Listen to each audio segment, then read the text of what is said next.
Passion MLB, le podcast, épisode numéro 57. Charles-Alexis Brisebois à l'animation. Avec à mes côtés, Sébastien Berroir. Monsieur Berroir, comment vas-tu? Ça va très bien. Une première à 18h.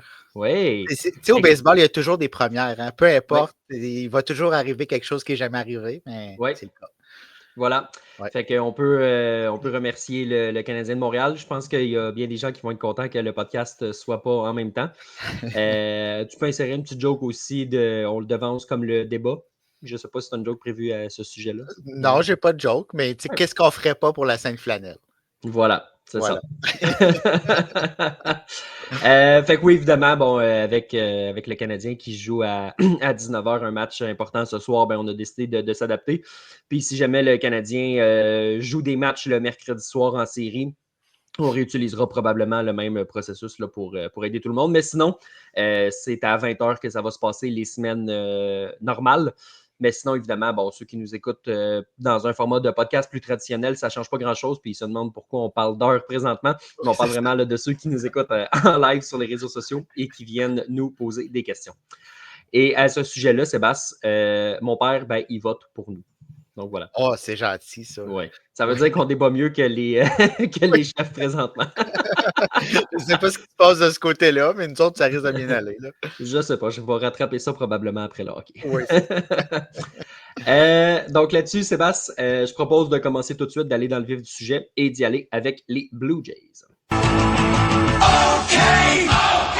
Blue Jays! Let's play! Les Blue Jays de Toronto en ce mercredi 16 avril 2025 qui affrontaient les Braves, victoire des Blue Jays d'ailleurs. Et ce qui peut retenir l'attention, Sébastien, Luc Alexandre nous en a parlé, Vlad a frappé son premier circuit. Puis, moi, j'ai l'impression... J'allais juste dire, c'était pas juste l'autre côté de la clôture. Là. Il l'a pincé. Là. Non, c'est ça. C'est pas de c'est juste un circuit au Yankee Stadium. Non, c'est ça. Non, exact. Je sais qu'il ne joue pas au Yankee Stadium, mais je prends l'exemple parce que c'est toujours là que ça revient avec la petite clôture à droite. Là, mais non, c'est pas ce genre de circuit-là. Dis-moi ce que tu en penses, Sébastien. Par la force des choses, il ne voulait pas que son contrat soit une distraction. Il négociait en début de saison. Par la force des choses, c'est une distraction. Tu as ça sur tes épaules, puis tu y penses, puis tu y penses. Là, tranquillement, pas vite. Non, il n'y a pas un grand début de saison. La pression va retomber. Puis probablement que ce premier coup de circuit-là, il va se dire ouf, OK, on est passé à d'autres choses. Le premier circuit est derrière nous. Puis là, je peux me remettre de l'avant. Santander a frappé son circuit, dans son premier circuit, son deuxième dans les derniers jours. Là, la machine, elle peut partir peut-être un peu mieux là, maintenant que le contrat, c'est derrière lui. Là. La conférence de presse est faite. Le contrat est signé depuis une dizaine de jours. On peut passer à d'autres choses du côté de Guerrero. Ah, certainement, certainement. Veut pas, c'était une distraction. Il disait souvent qu'il ne voulait pas que c'en soit une, mais c'en était une pareille. Puis, on s'entend qu'il contribuait à ça aussi. Maintenant, là, c'est derrière lui, c'est derrière les Blue Jays. On peut passer à autre chose. On peut regarder devant. Puis, ça peut juste être bénéfique pour Guerrero, pour les Jays, cette situation-là. C'est en plus d'avoir un début de saison ordinaire, il y avait les négociations de contrat. L'an dernier, il a connu un lent début de saison. Ça s'est replacé par la suite. Je pense que ça va faire la même chose et peut-être plus tôt cette année que l'an dernier. Vlad, d'ailleurs, qui, bon, on l'a dit, là, a été présenté à la presse torontoise, pas qu'on le connaissait pas, là, mais il a été présenté en marge de son nouveau contrat. Question mode, parce que c'est évidemment ma grande passion. Aimerais-tu être capable de rocker un suit rose comme Guerrero? Certainement, mais si moi, je mets un suit rose, probablement, je vais avoir l'air d'un fantôme. Ça ne marche pas. Là. Non, c'est ça. Ça vient avec un... Je dis pas que tu n'as pas confiance en toi, mais ça vient avec un niveau de... Faut que tu l'acceptes, ce suit-là. Là. C'est pas tout le monde qui peut porter ça. Là. Exactement. Je verrais Aaron Judge porter ça. Sûrement. Oui. Il le ferait pas, mais il serait capable. Ouais, c'est un petit peu trop spectaculaire pour lui. Là. Je pense qu'il va rester dans le plus classique un peu. Mais déjà qu'il y a de la misère à se faire pousser une barbe. Oui. Est-ce qu'il y a de la misère ou il veut pas? Je le sais pas. Non, mais de la misère psychologiquement. Là, pas, oui, psychologiquement, il n'y a aucun doute. Mais comme tu dis, même s'il le portait, c'est sûr que ça y ferait bien. Là. Je pense qu'il y a le genre d'aura pour porter ce genre d'habit-là. Là. Mais là, on est vraiment rendu dans le côté mode. Hein? Oui, absolument. Okay, donc, on a un petit peu trop dévié. Je reviens, je me ressens sur la question. On revient baseball.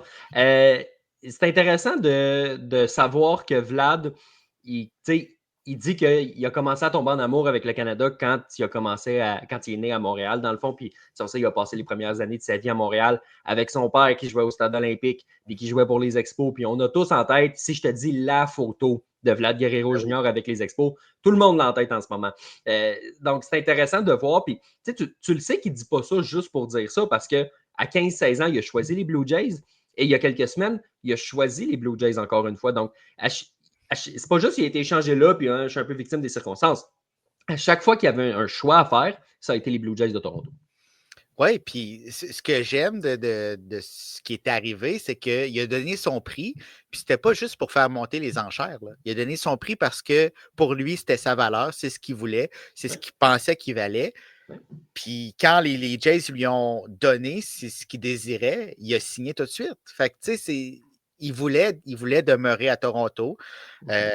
Puis, tu sais, il y en a certains qui vont dire, ben c'est sûr, il y a eu 500 millions, c'est facile de rester, mais il l'aurait eu ailleurs. On l'a mentionné dans les dernières semaines, il n'aurait pas eu partout, mais il l'aurait eu ailleurs certainement. Mais il a décidé quand même de rester à Toronto. Donc, tu sais, d'avoir ce genre de joueur-là qui est heureux dans cette organisation-là, qui est le visage de la franchise, mais à partir de là, tu peux juste bâtir autour de ce gars-là. Là. Absolument. Puis les partisans sont contents de l'avoir aussi. On l'a vu, a été sans aucune surprise, a été applaudi très, très fort lors du match de lundi. Puis en tout cas, ça va l'être probablement pendant une quinzaine d'années si les performances sont au rendez-vous. Ouais. Ce dossier-là, les Blue Jays l'ont réglé. Il reste, c'est terminé. Prochain dossier, Sébastien, Bo Bichette. Eh oui. Est-ce qu'on a des nouvelles sur une nouvelle entente? La réponse est non. Non.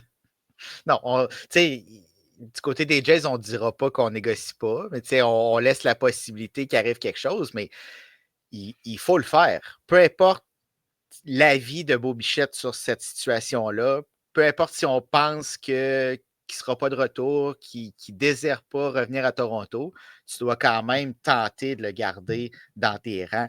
Tu sais, Bo Bichette, le Bo Bichette qu'on voit présentement, c'est le vrai Bo Bichette qui va avoir une moyenne au-dessus de 300, qui frappe à tous les champs, qui se rend sur les sentiers. Oui, la puissance n'est pas là, mais est-ce que tu as vraiment besoin de puissance de la part de Bo Bichette? C'est pas ça qu'on recherche. On recherche le frappeur qui est en train de revenir, le frappeur qu'on a vu par le passé, qui avait le plus grand nombre de coups sûrs de toute la Ligue américaine. Donc, tu dois au moins essayer de le garder. Puis avec la signature de Vladimir, peut-être que les choses ont changé. Peut-être que Bo Bichette va continuer à discuter justement avec Vladimir. Puis les résultats sur le terrain, ça change tout aussi. Si on se met à gagner, pourquoi qu'il s'en irait? À moins qu'il se passe quelque chose à l'interne qu'on ne sait pas, mais il va demeurer à Toronto si l'offre est là. Moi, c'est ça mon point. Puis ça faisait plus qu'un an que je disais ce qu'on entend, c'est qu'il ne veut pas rester, il va s'en aller. Là, la grosse donnée qui a changé, c'est que le 27, il reste à Toronto jusqu'en 2039. C'est son ami, ils ont grandi ensemble dans les mineurs, ils ont un parcours similaire. Les deux ont un père qui ont laissé leur marque dans le baseball majeur. Donc, s'il y a un élément qui peut faire pencher la balance, ben, c'est la signature de Vladimir Guerrero Jr. Est-ce que ça va le faire? Aucune idée. Mais j'ai hâte de voir ce que ça va donner. Ceci dit, s'il n'y a pas de négociation puis qu'à la date limite, les Blue Jays ne sont pas là, il ne faudrait pas s'étonner quand même de voir Bo Bichette a été changé. Ça peut vraiment aller dans tous les côtés, ce dossier-là. On dirait que c'est moins grave depuis que Guerrero a signé, mais ça peut vraiment aller partout. Là. Bo Bichette, là, quand on va faire un recap de l'année à la fin de l'année 2025, puis qu'il aura peut-être pas encore signé avec une équipe parce que le marché de l'autonomie étant ce qu'il est, mais s'il a signé son contrat pour la saison 2026, ben peut-être qu'on va se dire, mon Dieu, quelle année ça aura été pour lui. Oui, exact. Puis c'est cette signature de Vladimir qui change les choses, qui permet que cette situation-là aille dans tous les sens. Parce que si Vladimir n'avait pas signé avec les Jays, ça aurait été dans un sens, soit ailleurs qu'à Toronto, ça c'est sûr et certain. Absolument. Sébastien, on a une autre question de Luc Alexandre ici, puis j'ai vraiment l'impression qu'il est en train de regarder sur mon plan parce qu'il a pas mal les mêmes points que moi. Là, on s'enlignait pas mal sur les lanceurs de relève, justement. Il nous demande si c'est encore un problème, ou il l'affirme du moins parce qu'il n'y a pas de point d'interrogation. Encore un problème cette année chez les Blue Jays. s'il y en a un, ceci étant dit, qui n'est pas un problème, c'est Jeff Hoffman. T'sais, oui, il y a des hauts et des bas, puis oui, peut-être que si Erik Swanson peut revenir en santé et redevenir le lanceur qui était en 2023, ça pourrait quand même régler quelques petits trucs. Puis oui, si tu avais gardé Ryan Yarbrough, peut-être que ça t'aurait aidé aussi. Mais écoute, Jeff Hoffman, c'est tout ce que tu avais besoin et encore plus, surtout quand tu regardes Jordan Romano en arraché à Philadelphie. Ouais, ben là c'est terminé. Là, Hoffman a donné un circuit, donc là, ça va être la débandade. Excuse-moi, j'avais oublié qu'il était rendu plus bon maintenant. Oui, c'est ça, c'est terminé. Non, mais sans blague, tu veux avoir ce genre de releveur-là pour terminer les matchs, en qui tu as confiance. On s'entend que les dernières années avec Romano, c'était pas évident. Là. Souvent, il faisait le travail, mais c'était très, très, très souvent compliqué. Ouais. Puis quand c'était pas compliqué, bien, c'était un sabotage. C'était pas évident pour les partisans, c'était pas évident pour le gérant non plus. Maintenant, tu as un gars sur qui tu peux compter, sur qui le seul bémol, c'est son état de santé. C'est ça qui a fait que certaines équipes ont passé par-dessus, n'ont pas voulu le signer. Les Jays ont pris ce risque-là. Si la santé tient, je pense que tu as un excellent releveur entre les mains. Puis il faut parler aussi de Yimi Garcia qui. Ouais. Tu sais, ça reste le Yimi Garcia sur qui tu peux compter dans des situations critiques. Tu peux l'amener dans n'importe quelle circonstance. Il va faire le travail. Donc, j'ai vraiment l'impression qu'on s'en va dans la bonne direction dans l'enclos de relève des Jays. L'attaque des Jays a peut-être encore des problèmes ici et là. Il y a des journées où ça va mieux que d'autres, évidemment, mais les lanceurs font le travail. Tu sais, la relève, tu l'as dit, ça va mieux. C'est pas parfait, mais ça va mieux.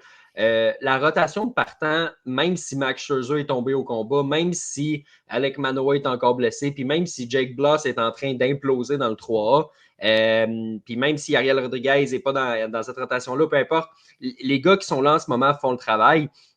D'ailleurs, là, j'ai un petit conseil à tous nos auditeurs. Si jamais vous cherchez la fontaine de jouvence, écoute, engagez un espion, puis suivez Chris Bassitt, vous allez y arriver à un moment donné. Oui, exactement. C'est vraiment impressionnant ce que Bassitt fait jusqu'à maintenant. Il est en confiance. On le sent vraiment en confiance. Ouais. Il utilise ses lancers, sa sinker contre les droitiers est dévastatrice. Tu sais, vraiment, là, on retrouve le Chris Bassitt avec le potentiel qu'on attendait depuis plusieurs années. C'était souvent des hauts et des bas, Bassitt. Quand ça allait pas bien, mais là, ça sortait un petit peu dans les médias, un petit peu tout croche de la bouche de Bassitt, lançait ses coéquipiers sur l'autobus, mais là, ça va bien, il est en confiance. Est-ce que ça va durer? Peut-être pas, mais peut-être que pendant un certain bout de temps, bien, ça va tenir, puis ça va permettre justement aux blessés de revenir, puis de stabiliser cette rotation partante-là en attendant. Il y a Luc Alexandre qui nous demande, on parlait d'Alek Manoah, est-ce qu'il est encore dans les cartons? Oui, dans les plans. Il se remet d'un Tommy John. Il a été opéré en mai, juin passé. Si tout va bien, il devrait revenir quelque part au mois d'août. On a toujours besoin de profondeur dans une rotation quand tu es une équipe du baseball majeur. Donc, écoute, rendu là, est-ce que Max Scherzer se sera reblessé? Est-ce qu'il y a des lanceurs qui auront eu plus de misère? Est-ce que tu voudrais y aller avec une rotation à 6? Est-ce que tu voudrais l'envoyer dans le 3A? On verra rendu là, mais oui, il est encore dans les plans. Puis, d'après moi, il doit être à quelques semaines de recommencer à lancer peut-être dans les mineurs éventuellement. Là, ça prend du temps avant de remonter dans les majeurs. Mais oui, Alek Manoah est encore dans les plans. Ça va être à lui à prouver qu'il est capable de lancer encore dans le baseball majeur. Tout va partir de là. Les Jays n'abandonnent pas sur son cas, non. Mais s'il ne nous prouve pas qu'il est capable de le faire, c'est dommage, mais ça va être terminé. Les Blue Jays, ils ne demandent rien de mieux à ce que ça fonctionne. Là. Ça ferait bien paraître la direction. Là. La direction a de la difficulté à repêcher des talents. Si Manoah peut se relever et être bon, tu as un lanceur de ce calibre-là qui a été finaliste au Cy Young il y a quelques années, que tu as repêché, que tu as développé. S'il est bon, ils vont le prendre. Exact. Sébastien, allons-y maintenant avec ce qui se passe ailleurs dans le baseball majeur.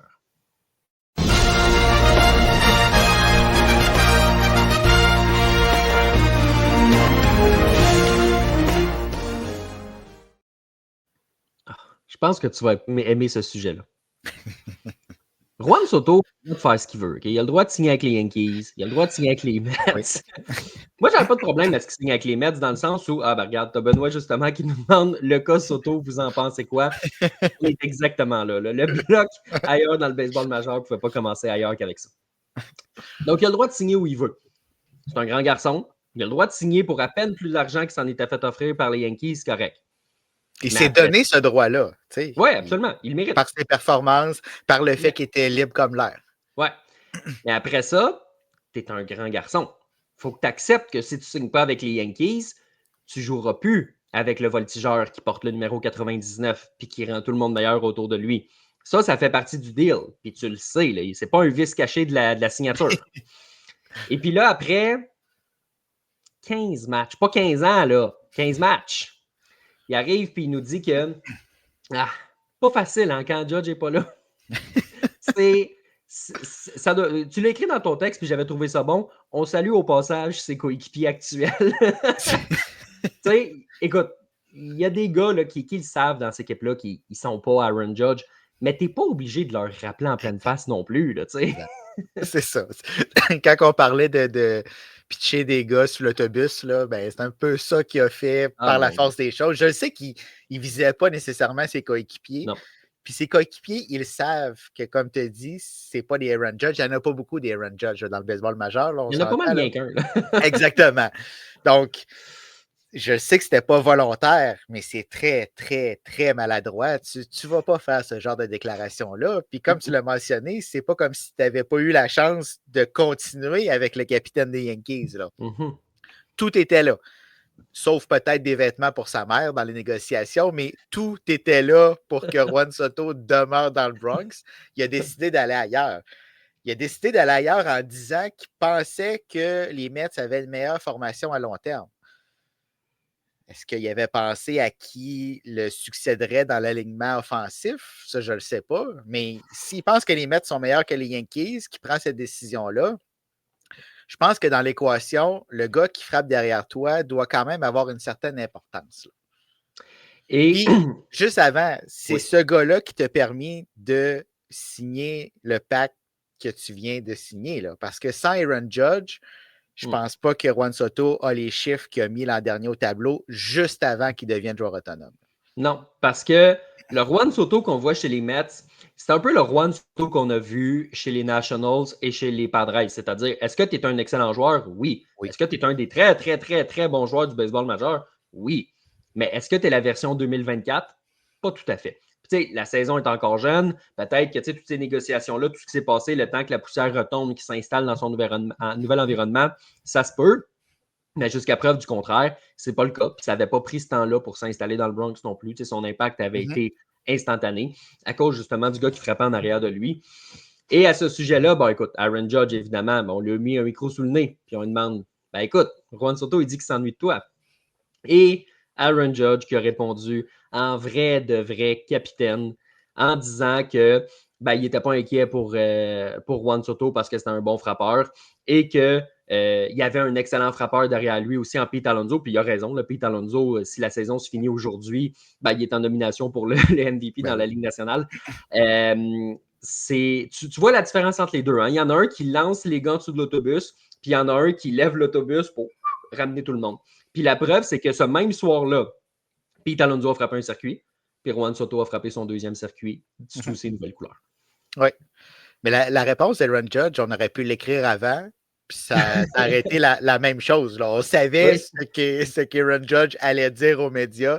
Puis là, je veux une imitation du juge qui est devant les médias new-yorkais et qui répond à cette question concernant la déclaration de Juan Soto. Vas-y, mon cher. Je vais rentrer en personnage, je vais me prendre une petite gorgée d'eau. Oui, on attend impatiemment. Écoute, c'est sûr que c'est un excellent frappeur, puis on a été content de l'avoir avec nous, mais on est très content qu'il ait signé un contrat qui puisse l'avantager, puis nous, on va faire ce qui est important pour les Yankees, pour Booney, pour Cashy, pour Harley, parce que c'est vraiment tout ce qui est important. C'est l'organisation des Yankees et la classe qu'on dégage. Donc non, nous, on continue d'avancer, puis on souhaite vraiment bonne chance à Juan Soto, parce que c'est un excellent joueur, mais nous, on veut continuer d'avancer de notre côté. Et voilà, ça c'était la traduction simultanée du point de presse d'Aaron Judge, la déclaration de Juan Soto. Mot pour mot. S'il y a besoin d'un traducteur en français là, pour une raison qui m'échappe, je pense que je suis là. Moi, je pense que le Yes Network devrait te mettre comme un petit carré dans le coin de l'écran là, pour la traduction simultanée. Je pense on pourrait faire un oui réseau. Oui, oui. Aaron Judge, d'ailleurs, qui est tellement un capitaine que même si Mike Trout est en santé et que ça va bien, on a pris le téléphone et on lui a dit « Hey, écoute, ce sera plus toi le capitaine des États-Unis. » Comme si on avait appelé Sidney Crosby pour lui dire ce sera plus toi le capitaine du Canada. Tu sais, à ce que je sache, c'est des gars qui roulent encore. Et on a dit « On pense nommer Aaron Judge. » Et Mike Trout, en bon capitaine qu'il est, a répondu « C'est un très bon choix. Félicitations. Oui, je vous encourage à faire ça. » Geste de classe quand même de Mike Trout parce que, tu sais, s'il était pressé ou quoi que ce soit, tu dis « Écoute, je comprends. » Mais on est à un an de l'événement. Jusqu'à preuve du contraire, c'est pas au début du camp d'entraînement qu'il se blesse. Donc, tout indique qu'il va être là à la prochaine classique. Et malgré tout, accepte de donner son titre de capitaine America à Aaron Judge. Beau geste de classe de Mike Trout. Mike Trout, d'ailleurs, qui, il y a quelques jours, s'était fait voler la balle là, dans son gars par un partisan. Et au lieu de chialer comme Mookie Betts, il a rencontré le partisan. Le partisan s'est excusé. Il dit « Écoute, il avait l'air sage, je l'ai rencontré, j'ai pris des photos avec lui, son enfant. » Tu sais, des gars comme Judge puis des gars comme Trout, là, si t'es Rob Manfred, tu dis « OK, c'est peut-être pas les gars qui se vendent le mieux sur les réseaux sociaux ou quoi que ce soit, mais quels bons ambassadeurs pour le baseball. » Exactement. Ils sont dans le même moule. Hein? On dirait qu'on a pris le moule de Mike Trout, on a forgé Aaron Judge là-dedans, puis ça a donné ce On a agrandi le moule un peu, par exemple. Oui, un peu. Oui. Tu sais, c'est le même frame, mais un petit peu allongé. Oui, c'est ça. Ouais. Mais c'est la passation des pouvoirs. Puis c'est d'un gars qui a de la classe vers un autre qui a de la classe. C'est d'un capitaine à un autre. Tu sais, on a fait bien les choses, je pense. On a discuté avec Trout. Je pense que s'il n'avait pas été d'accord, on aurait pris une autre décision. Mais le gars a tellement de classe. Le gars est un vrai capitaine. Donc, il est allé dans le sens de la décision du gérant et de l'état-major des États-Unis.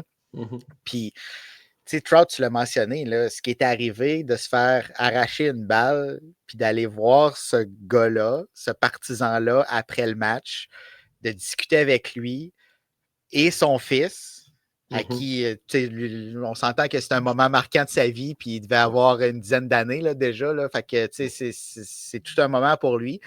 C'est pas n'importe qui l'aurait fait. Tu as mentionné Mookie Betts à sa défense, je pense que c'était pas les mêmes circonstances. Là. On était en série mondiale, puis à New York, c'était un petit peu plus hostile, mais quand même, ça démontre toute la classe de Mike Trout, puis c'est pas n'importe quel joueur du baseball majeur qui va faire ça. Aaron Judge probablement l'aurait fait lui aussi. Probablement. Mais Aaron Judge, à grandeur qu'il y a, il n'y a personne qui peut y enlever la balle, même si t'es 5-6 rangées dedans au-dessus de lui. Il va l'avoir. S'il ne l'a pas attrapé, c'est qu'il l'a échappé, puis ça, c'est de sa faute. Oui, exactement. Mais ça, il est capable de faire ça au champ centre alors qu'il n'y a pas de partisans autour. Là. Malheureusement. Nice.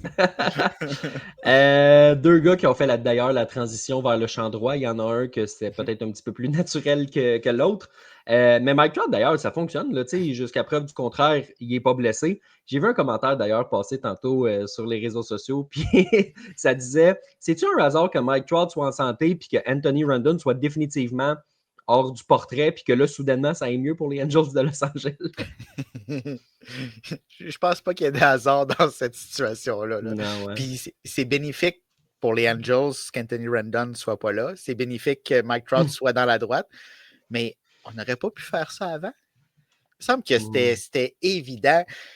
Même au moment où Shohei Ohtani était là, si on avait placé Mike Trout dans la droite, qui avait resté en santé à ce moment-là, qu'est-ce qui serait arrivé avec les Angels?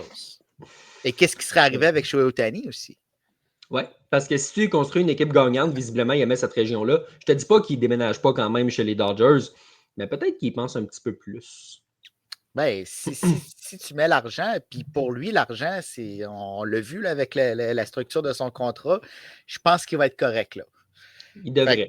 Il devrait. À moins qu'il y ait un autre interprète qui lui vole de l'argent, là, mais ça, c'est un autre dossier. Donc, oui, c'est sûr et certain qu'il y a l'argent, qu'il y a l'aura des Dodgers, mais si tu es bien où est-ce que tu es, que tu as une équipe qui est très compétitive, qui aspire aux grands honneurs, peut-être que le choix est différent. Assurément.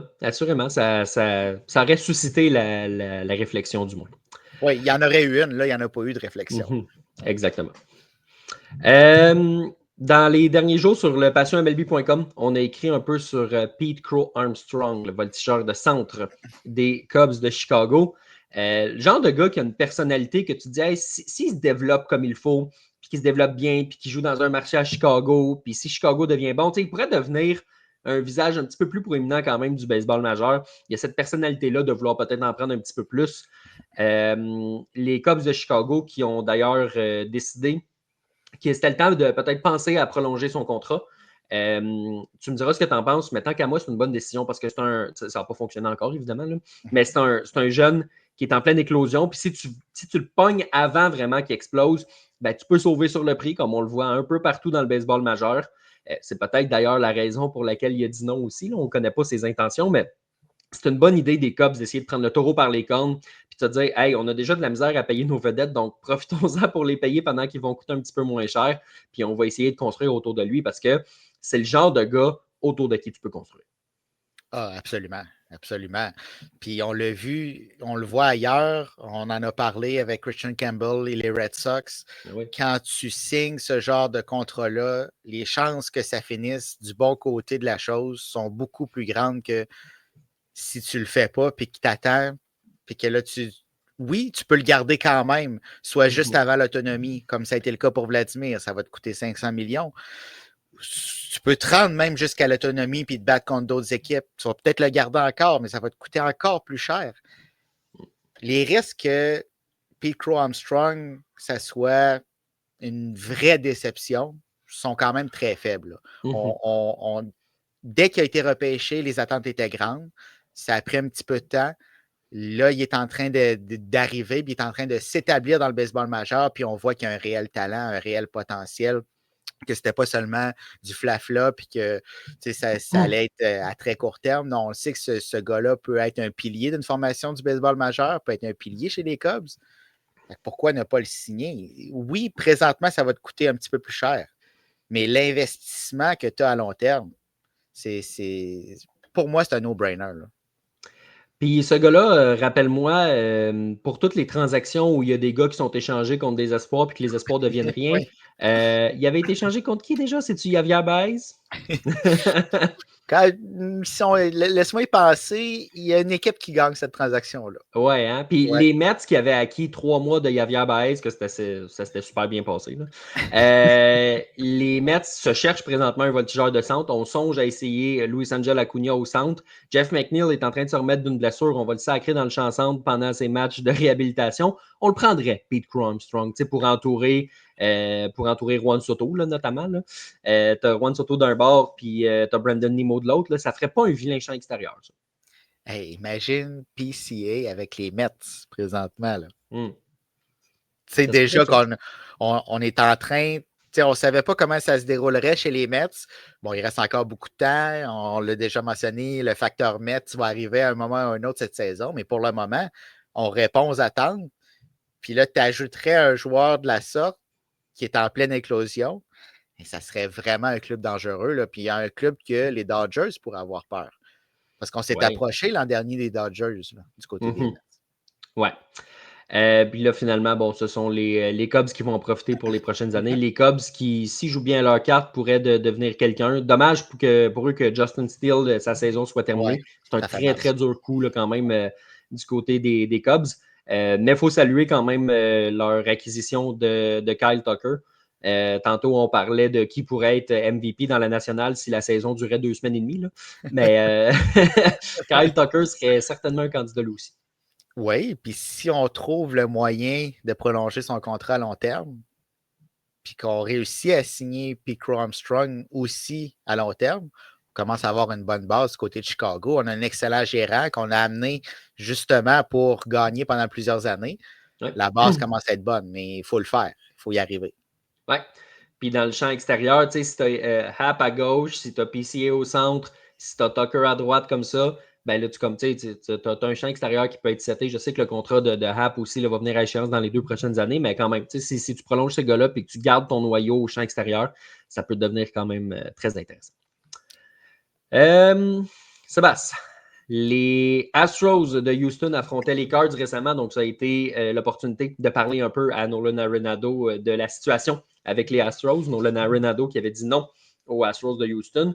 Et finalement, il nous a expliqué un petit peu plus pourquoi il avait choisi de ne pas dire ne pas dire oui à une transaction pour l'envoyer à Houston. Il avait eu peur un peu de la direction de l'équipe après la transaction, justement, Kyle Tucker, en se disant, ouais, si Kyle Tucker s'en va, puis que je prends la place de Bregman, puis qu'il s'en va, ça va avoir l'air de quoi ce club-là? Donc, c'était pas tant un non, c'était surtout un, on va voir qu'est-ce qui va se passer. Oui, puis on peut le comprendre. Quand tu vois qu'une organisation envoie aux ailes Touvé dans la gauche, ça se peut que tu te poses des questions. Par contre, est-ce que les Cards sont vraiment plus en position de gagner que les Astros? Je ne suis pas sûr. Mais au final, la décision lui revient. Entre un club que justement, tu n'es pas trop sûr de ce qui va arriver dans le futur, puis un autre que tu es déjà dans l'organisation depuis plusieurs années, tu es déjà établi. Peut-être que la balance va pencher de ce côté-là. Il avait le droit de prendre cette décision-là, puis il l'a pris, donc ça lui appartient. Puis on peut le comprendre à un certain niveau. Puis on voit le début de saison des Astros, c'est pas très reluisant, donc peut-être qu'il avait raison. Mais je pense qu'il y a une nuance aussi qu'il faut apporter. Tu sais, tu te dis tant qu'à perdre dans une organisation. Moi, je pense que Nolan Arenado sait que si tout va bien, mettons, s'il est échangé, ça va être probablement sa dernière équipe en carrière. Fait que probablement qu'il se dit, ben écoute, je suis installé à Saint-Louis. Fait que tant qu'à me faire échanger n'importe où, juste pour le but de me faire échanger, attendons à une équipe qui peut vraiment me faire gagner. Puis si c'est 1 an plus tard, si c'est 6 mois plus tard, je le ferai à ce moment-là. Puis là, je m'en irai vers une équipe en qui j'ai confiance pour essayer de gagner à court terme. Puis, tu sais, pas juste dire, ah, ben écoute, on va peut-être faire les séries à un moment donné, parce que les Astros, ça devient peut-être de plus en plus ça dans la Ligue américaine. Donc, j'ai l'impression que de ça aussi, il n'était pas certain, puis il se dit, ben tout d'un coup, qu'il y a une meilleure équipe qui appelle. Ceci étant dit, il était très conscient du fait qu'en disant non, ben, ça se peut que les Astros se tournent ailleurs. Finalement, on va chercher Christian Walker qu'on signe au premier but. On revampe un petit peu l'avant-champ, puis bon, finalement, il n'y a plus vraiment de place pour un gars comme Nolan Arenado, mais au moins, il est conscient de ça. Là, il n'y avait pas d'amertume de dire, ah, ben, ils sont allés ailleurs, puis ils ne m'ont pas laissé la chance. Lui, il a dit non de son côté. L'équipe s'est tournée, puis c'était juste pas à ce moment-là un match là, de son point de vue. Oui, exactement. Puis comme tu l'as mentionné, il y a d'autres options. Les Yankees, c'est pas vrai qu'ils vont terminer la saison avec Oswaldo Cabrera au troisième coussin. C'est ça, ça n'arrivera pas. Donc, déjà là, en partant, tu as une équipe que tu sais, ils ont déjà été intéressés à acquérir ses services. On parlait de Marcus Stroman à ce moment-là, sa situation contractuelle et tout. Et Marcus Stroman ne terminera pas la saison à New York non plus, à moins d'une catastrophe. Là. Donc, tu sais, il y a des pions qui vont se placer à travers le baseball majeur, que ce soit à New York ou ailleurs. Puis là, ça pourrait ouvrir la porte pour Arenado de terminer sa carrière ailleurs qu'à Saint-Louis.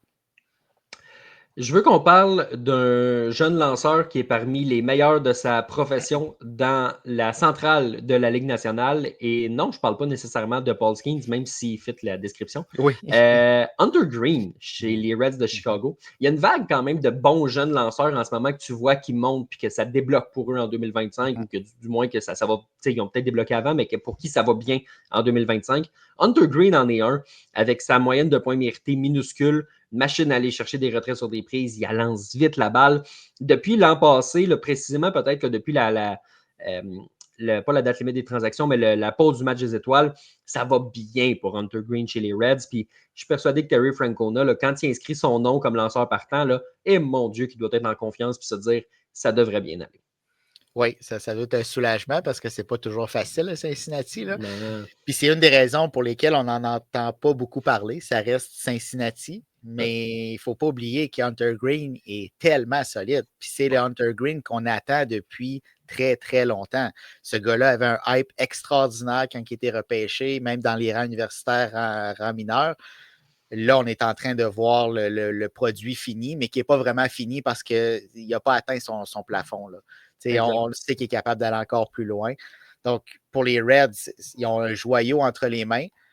Là, c'est un peu comme les Pirates. Là. Il faut le garder à long terme, lui aussi, parce que tu perds un gars de cette trempe-là, ça fait très mal dans ton organisation. Puis oui, tu repêches bien, oui, tu développes bien tes joueurs, mais à un certain moment, tu dois les garder dans ton organisation. Puis ça va être le cas pour les Reds. Qu'est-ce que tu penses du début de saison des Reds de Cincinnati? Cette division-là est tellement dure à lire. Ouais. Là, on voit dans ce début de saison-là que les Cubs se détachent, mais ça pourrait changer très rapidement parce qu'il n'y a personne vraiment qui tire son épingle du jeu. Je pense quand même que les Cubs vont terminer au premier rang. Les Reds, j'ai pas l'impression qu'on est rendu là nécessairement. Il manque encore quelques éléments. On est très bien dirigé avec Francona. On est encore très jeune. Donc, ça va être une saison de haut et de bas. Puis, ça ne veut pas dire que ce début de saison-là est nécessairement le reflet de ce qui va arriver pour le reste de la saison. Mais quand même, ça va être. Ce ne sera pas un long fleuve tranquille à Cincinnati. Non, on s'entend là-dessus. Je voulais te parler de la division ouest de la nationale. C'est différent de la centrale, là. Écoute, parlons des Rockies du Colorado. Écoute, les autres, Rockies, ils fitteraient dans la centrale. Oh mon Dieu, oui. Il y aurait des chances dans ça. Oui, il y aurait des chances.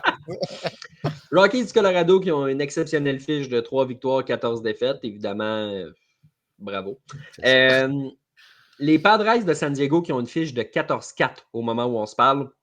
Ils ont une fiche de 11-1 à domicile. Ils ont perdu hier contre les Cubs, leur 12e match à domicile, pas seulement, mais après 12 matchs à domicile, ça a finalement été une défaite. Les Giants de San Francisco, 12-5. Les Dodgers, qui ne sont pas au premier rang présentement, la saison est encore jeune, mais à un match et demi de la tête, avec une fiche de 13-6. Les Diamondbacks ont une fiche de 10-7. Ils sont au 4e rang de cette division-là. Et Sébastien, une fiche de 10-7 dans l'américaine, ça te donnerait le sommet de la Ligue. Donc, tu passerais de sommet de la Ligue d'un bord, puis on s'entend. Il y a des équipes moins fortes dans l'américaine. Ils joueraient peut-être pour un petit peu plus que 10-7. Et là, tu es 4e dans ta division. C'est monstrueux. Tu n'as pas le droit à l'erreur dans cette division-là.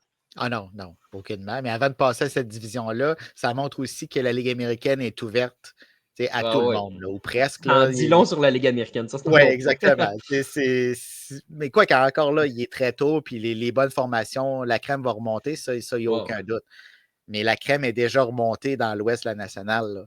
Ce qui se passe à ce niveau-là, il faut se dire qu'il y a une de ces 4 équipes-là qui ne participera pas aux séries éliminatoires, probablement avec une fiche supérieure à bien d'autres formations dans la Ligue américaine qui vont participer aux séries. Puis, c'est pas juste d'avoir cette fiche-là, là, c'est que à un certain moment, tu t'affrontes aussi. Là. Donc, tu as des défaites qui sont quasi automatiques, mais malgré ça, tu réussis à avoir ces 4 dossiers-là dans la même division. C'est extraordinaire. Ah, c'est complètement fou. Les Giants de San Francisco, j'ai hâte de voir si ça va tenir le coup. Parce que ça fait longtemps. Les Giants, là, depuis comme 8 ans, c'est une équipe bien ordinaire. Puis là, il y a une année que pour une raison qu'on ignore, ils ont eu comme 107 victoires. Puis après ça, ils sont revenus bien ordinaires. Mais est-ce que c'est ce genre d'année-là? Peut-être. En 2021, qu'est-ce qui s'était passé? Buster Posey était revenu derrière le marbre. 2025, qu'est-ce qui se passe? Buster Posey devient président des opérations baseball. Oui, exactement. Puis les Giants nous habituaient aussi à gagner la Série mondiale une année sur 2, puis à être mauvais l'année entre les deux. Donc, c'est vraiment spécial ce qui se passe à San Francisco. Puis on ne sait jamais à quoi s'attendre. Pour le moment, ça tient. Là. Mais il est encore très tôt. Là. Il peut se passer bien des choses. Mais ça va être toute une lutte entre ces 4 équipes-là. Puis je pense que les Dodgers vont terminer au premier rang. Là. Mais pour le reste, là, ça ne sera pas facile. Tu parles des Giants qui étaient bons 1 an sur 2. Ma question, c'était-tu les Giants ou c'était-tu Bruce Bochy finalement? Parce que avec les Rangers, ils recommencent le pattern. Mais là, qu'est-ce qu'il fait? Oh, il fait l'inverse. Il prend les années impaires. Oui, c'est ça. Il ne pouvait pas prendre les paires. Là, il était déjà pris. Là. Non, c'est ça. Il voulait gagner en arrivant. Là. Il n'y avait pas de temps à perdre. Non, c'est ça. Puis les Rangers, excellent début de saison. Là, c'est un petit peu plus difficile par contre, là, mais je pense qu'ils vont sortir de leur section quand même. Oui, ça devrait. Je serais vraiment pas étonné de voir ce club-là en série, mettons. Non, c'est ça. On parlait des Angels tantôt. Là. Je pense qu'il va arriver un moment dans l'année où ils vont revenir à leur rang habituel. Oui, le jour où Trout va se blesser. Ça, c'est dommage, par exemple. Oui. Sébastien, on a quelques petites questions en attente, donc je te propose d'y aller avec la période de questions.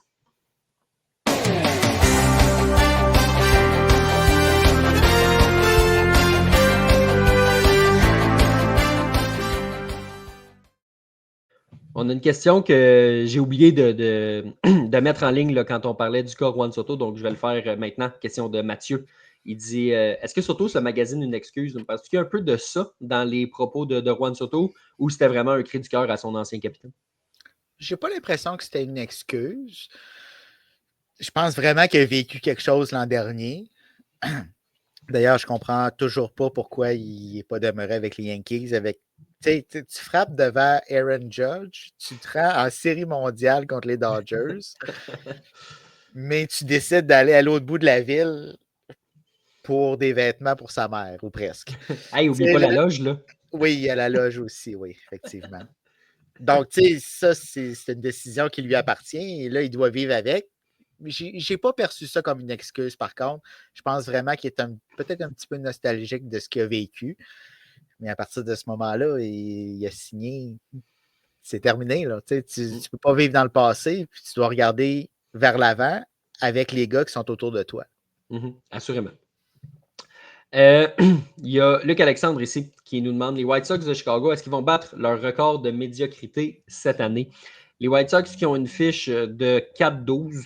Donc, écoute, on est à peu près sur le rythme de l'an passé. L'an passé, ça avait été à peu près ça, là, 40 victoires, 120 défaites. Est-ce qu'ils vont battre leur record de médiocrité? Peut-être. Tu sais, moi, de la façon dont je le vois, Sébastien, tu leur as enlevé leur lanceur numéro 1. Fait que ça se peut que ça fasse mal. Là. Puis il n'y a pas de grands lanceurs de qualité qui cognent aux portes là-bas. Là. Non. Puis tu leur as enlevé leur lanceur numéro 1, puis tu vas perdre Luis Robert. Là. Il n'est pas question que Luis Robert termine la saison à Chicago. Ça ne donne absolument rien. C'est vrai. Donc, la deuxième moitié de campagne, le mois d'août, je pense qu'on risque de ne pas voir beaucoup de victoires à Chicago. Peut-être que ça va faire en sorte qu'on va battre ce record de médiocrité-là. Peut-être que la fierté va faire qu'ils vont se battre jusqu'au bout, justement, pour ne pas avoir leur nom dans le livre des records, mais peu importe, ça va être une saison catastrophique. Là. Il n'y aura rien de beau qui va sortir de cette saison-là, d'après moi.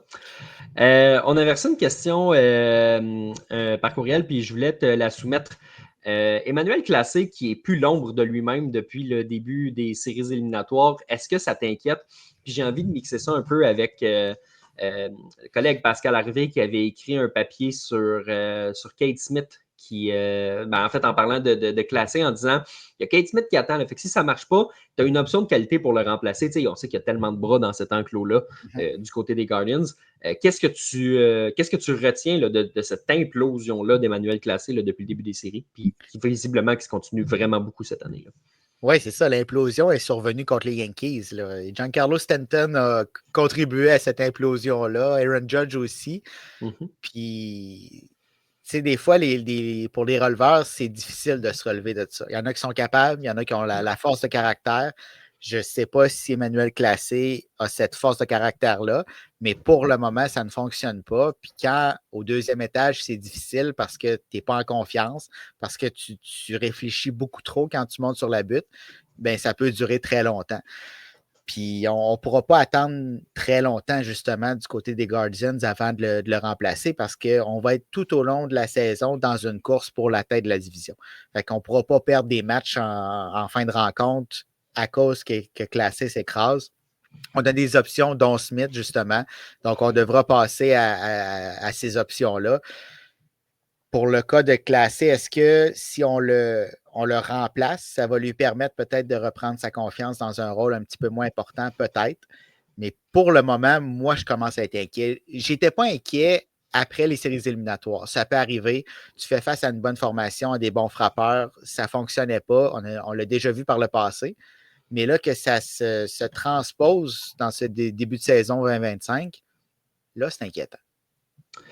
Je suis d'accord avec toi. Moi, j'ai ferais faire un petit passage dans un autre rôle, peut-être pour l'aider. On a vu ça avec Edwin Diaz dans les dernières années. Ouais. Tu peux avoir des hauts et des bas, c'est normal. Tu es un être humain. Donc, surtout un releveur, c'est tellement volatile des fois. Donc, c'est une solution que j'envisagerais de plus en plus là, si j'étais dans les souliers du gérant de Cleveland. Très bon exemple, Edwin Diaz. C'était pas facile à un certain moment. Là. Non, c'est ça. Puis il venait de signer son gros contrat en plus. Puis non, c'était un dossier à gérer, mais on va voir comment Cleveland va gérer ça. Michael ici qui nous dit qui est Copra au retour de Varsho? Est-ce que ce sera Allen Roden? Est-ce que ce sera Straw? J'ai l'impression que, bon, évidemment, là, je m'attends à ce que Addison Barger, qui est présentement dans les majeurs, parce que Nathan Lukes est sur la liste de paternité, je m'attends à ce qu'il retourne dans le 3A quand Lukes va revenir. j'ai pas l'impression que ça va être Strah. Straight, on dirait qu'il est en train de s'établir avec ce club-là. Il joue son rôle. Évidemment, son rôle va diminuer si Varsho revient. J'ai l'impression que ça va peut-être se jouer entre Alan Roden et peut-être justement Nathan Lukes. Ouais, moi, Myles Strah, pour moi, c'est pas une solution. Là. Non, moi non plus, mais pour les Blue Jays, ça a l'air de l'être. Ouais, mais est-ce que c'est vraiment ton plan à long terme, Myles Strah? J'espère que non, justement. Puis de miser sur un jeune qui a beaucoup plus de potentiel. Myles Strah, tu sais ce qu'il va te donner, mais tu sais qu'il ne t'en donnera pas tant que ça. Exact. Tandis que le plafond de Roden est beaucoup plus élevé. Moi, je miserais là-dessus pour atteindre ce plafond-là. Puis il va falloir que tu vives avec ses erreurs, il va falloir que tu vives avec ses bas au bâton. Mais j'aime mieux prendre les difficultés pendant un certain temps de Roden plutôt que ce que Myles Strah peut t'amener dans cette équipe-là. Ouais, surtout que sa force, c'est de dire, pendant que Varsho n'est pas là, je suis capable de jouer au chanson. Là, si Varsho revient, il va prendre la majorité des répétitions au chanson. Écoute, moi, je suis d'accord. J'ai l'impression que ça va être Nathan Lukes. Nathan Lukes, c'est une cible facile pour toutes les raisons qu'on connaît. Puis, c'est pas un gars qui attire les passions non plus. S'il va dans le 3, c'est pas exactement un crime non plus. Donc, il n'y aura pas une émeute à Toronto. Là. Non, je ne penserais pas. Non, je pense pas. Je serais bien étonné. Un petit bonjour à Emilio ici, qui nous regarde en direct de la France. Lui, il doit être content qu'on fasse notre podcast 2 heures plus tôt que d'habitude cette semaine. Donc, merci pour tes bons mots. Et il nous a demandé justement quel match on compte regarder ce soir. Peut-être match au pluriel si on compte en regarder plusieurs. Écoute, par la force des choses, je pense que la réponse est peut-être une réponse de hockey ce soir. Emilio, je ne sais pas jusqu'à quel point si tu suis le hockey, mais le Canadien de Montréal est dans une grosse course aux séries. Donc, c'est sûr qu'il va y avoir du hockey sur l'écran principal. Il y a eu les Blue Jays en cours d'après-midi qui ont été là. Si je regarde l'horaire qu'il y a là, j'ai envie de te dire que le petit duel entre les Giants et les Phillies sur un deuxième écran, là, je pense que ça se prend bien, ça, quand même. Certainement. Deux équipes qui sont au sommet, qui sont probablement dans le top 5 de la Ligue présentement.